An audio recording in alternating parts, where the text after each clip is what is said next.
राजन पाटलांचं गाव असलेल्या अनगर नगरपंचायतीच्या नगराध्यक्षपदासाठी एकूण 3 अर्ज आले होते।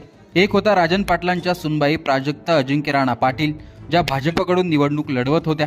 दुसरा होता उज्ज्वला थिटे, ज्यांनी राष्ट्रवादी काँग्रेसकडून अर्ज भरला होता। आणि तिसऱ्या अपक्ष सरस्वती शिंदे। अर्जांची जेव्हा पडताळणी झाली तेव्हा उज्ज्वला थिटेंचा अर्ज बाद झाला, तर प्राजक्ता पाटील आणि सरस्वती शिंदेंचा अर्ज वैध ठरला। 2 उमेदवारांचे अर्ज वैध ठरल्यानंतरही अनगरमध्ये गुलाल उधळला गेला। निवडणूक बिनविरोध झाली असं सांगण्यात आलं। त्यामुळे चर्चा रंगली की तिसऱ्या उमेदवाराने अर्ज मागे घेण्याआधीच गुलाल अनगरमध्ये का उधळला गेला आणि बिनविरोध झाल्याची चर्चा का झाली। तर आता ती तिसरी महिला उमेदवार समोर आली आहे आणि त्यांनी काय निर्णय घेतला ते देखील सांगितलंय।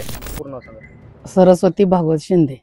काल काय प्रकार झाला होता नेमका? काल तुम्ही उज्ज्वला थिटे यांच्या उमेदवारी अर्जावरती काय आक्षेप नोंदवले? त्यांच्या फॉर्मवर सूचकवर सही नव्हती ते मुलाची त्यांच्या। हो, मग आक्षेप घेतला गेला। हो, तुम्ही उमेदवारी अर्ज जो आहे तो भरलेला आहे, परंतु तुम्ही देखील नगराध्यक्ष पदाचे जे आहेत ते उमेदवार आहेत। अनगरमध्ये जे आहे ते जल्लोष करण्यात आला की प्राजक्ता पाटील या बिनविरोध निवडून आल्या अशा आशयाचे जे पोस्टर वगैरे झळकले, ते यात तथ्यता आहे का? तुम्ही उमेदवारी अर्ज माघार घेणार आहात? हो, माघारी घेणार आहे। काय कारण आहे? तुमच्यावरती कोणाचा दबाव वगैरे काय आहे? काय नाही, आम्ही राजन मालकाचेच आहोत, त्यांच्या विचारानेच आम्ही भरलेलो। हो, कधी घेणार आहेत फॉर्म माघारी? उद्या माघारी घेणार आहे। अशा प्रकारे तिसरी महिला उमेदवार ही राजन पाटलांचीच होती। आम्ही राजन पाटलांचीच माणसं आहोत असंच अपक्ष उमेदवार सरस्वती शिंदेंनी जाहीर केलंय आणि अर्जही मागे घेणार असल्याचं म्हटलंय। त्यामुळे राजन पाटलांनी या महिलेला अर्ज का भरायला सांगितला ही चर्चा आहे।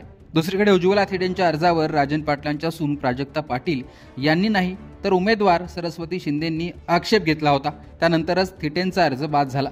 त्यामुळे केवळ उज्ज्वला थिटेंना स्पर्धेतून बाहेर काढण्यासाठी सरस्वती शिंदेंनी अर्ज भरला होता का आणि राजन पाटलांनीच हा सगळा गेम प्लॅन केल्याची चर्चा आता होते।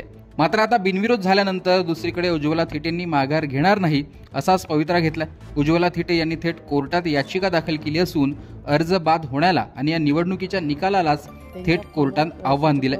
त्यामुळे आता यात ट्विस्ट आलाय। त्यामुळे कोर्टाचा निर्णय काय येतो, निवडणुकीचा निकाल त्यामुळे बदलतो का ते पाहणं महत्त्वाचं असणार आहे। पण एकूणच अनगरची ही निवडणूक आणि त्यानंतर घडलेल्या घडामोडी याविषयी तुमचं मत कमेंट बॉक्समध्ये सांगा। लोकमतचं YouTube चॅनल सबस्क्राईब केलं नसेल तर आठवणीने सबस्क्राईब देखील करा।